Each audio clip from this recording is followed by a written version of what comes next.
నిన్న మొన్నటి దాకా ఒక లెక్క, ఇయాల్టి సంధి ఒక లెక్క. అబ్బా మేమే గెలుస్తాం, మాకు అన్ని సీట్లు ఇన్ని సీట్లని ఎవ్వల కాళ్ళు చెప్పుకున్నారు ఇన్ని రోజులు. కానీ పబ్లిక్ ఎవలకు ఓటేయాలనుకున్నారో గాళ్ళకి వేసిండ్రు ఇయాల. అయితే ఓటేసినాక పబ్లిక్ను మందలిస్తే ఏడ ఎవరు గెలిచింది తెలిసిపోయింది. కాకుంటే ఎలక్షన్ల రూల్స్ ప్రకారం అది ఇప్పుడు చెప్పొద్దు. గుడిలో పూజలు చేసి అమ్మతోటి కలిసొచ్చి మంచిర్యాలలో ఓటేసిండు పెద్దపల్లి కాంగ్రెస్ క్యాండిడేట్ వంశీ సారు. ఆ టెన్క ఏడెట్లా నడుస్తుంది, ఓటర్లకేమన్నా తిప్పలైతుందా అనేది తెలుసుకుంటానికి పొద్దాక తిరుగుడే తిరుగుడు. అందరు ఓటేయాలే, లాపర్వా చేయొద్దని ఆవాజ్ ఇచ్చిండు.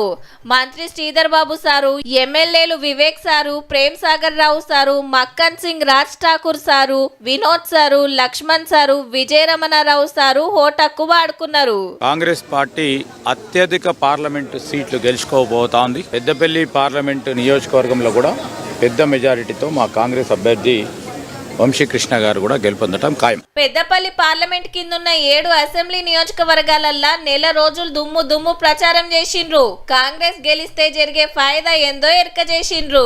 డెఫినెట్లీ 2 lakhs మెజారిటీ కన్నా ఎక్కువతో వంశీ గెలుస్తారు.